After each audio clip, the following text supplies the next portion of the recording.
നമ്മുടെ ഊട്ടി വൈബ് ആയിട്ടുണ്ട് ഗൈസ്. അടിപൊളിയാണ് ഇപ്രാവശ്യത്തെ മഴ. നല്ല കാറ്റുണ്ടായിരുന്നു, കൊടുങ്കാറ്റ് പോലത്തെ ഒരു കാറ്റൊക്കെ വന്നിരുന്നു നേരത്തെ ഗൈസ്. ഇതാ ഗൈസ്, പുകയാണ് കാണുന്നൊക്കെ ഊട്ടിയിലെ പോലെ പുകയാണ്, മഞ്ഞ് പോലെ തോന്നിക്കുന്ന തരത്തിലുള്ള കുറെ പുകയാണ് ഇപ്പോൾ ഉള്ളത് കേട്ടോ. ബട്ട് ഗൈസ് ഇതൊന്നും പുകയില്ല ഗൈസ്, ഇതൊക്കെ നമ്മളെ വീട്ടിൻ്റെ അടുത്ത് തീ ഇട്ടപ്പോൾ വന്ന കുറച്ച് പുകയാണ്, അല്ലാണ്ട് മഞ്ഞൊന്നും അല്ല കേട്ടോ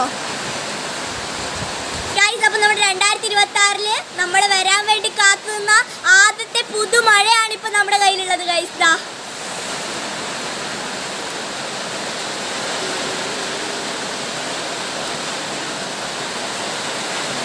നമ്മുടെ പൈപ്പുമ്മിലൊക്കെ ഇങ്ങനെ വെള്ളത്തുള്ളികളാണ് ഇപ്പോൾ നിങ്ങൾ കണ്ടുകൊണ്ടിരിക്കുന്നത്.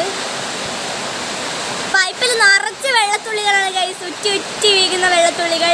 അതിനോടൊപ്പം നമ്മുടെ മഞ്ഞ് പോലെയുള്ള പുക, പിന്നെ നമ്മുടെ പുതുവർഷത്തെ ആദ്യത്തെ മഴയും കൂടി വന്നപ്പോൾ ശരിക്കും നമ്മുടെ കലോത്സവം എന്ന ഗൈസ് പറയുന്നത്, ശരിക്കും നമ്മുടെ എന്താ പറയുക അവധിക്കാലം അടിപൊളിയായിട്ടൊരു ഗൈസ് ഈ മഴ കൂടി എത്തിയപ്പോൾ. ഇതാ നമ്മുടെ ചെടികളും മരങ്ങളും ഒക്കെ ഇത് ആനന്ദം കൊള്ളുന്ന നിമിഷമാണിത്. നല്ല ഇടിയും മിന്നലും ഒക്കെ ഉണ്ട് ഗൈസ്. അപ്പോൾ ഇത് കാണിക്കാൻ വേണ്ടിയിട്ടായിരുന്നു ഞാൻ ഇത് വീഡിയോ എടുത്തത്. Okay bye, tata. This is Kanthari wise signing of.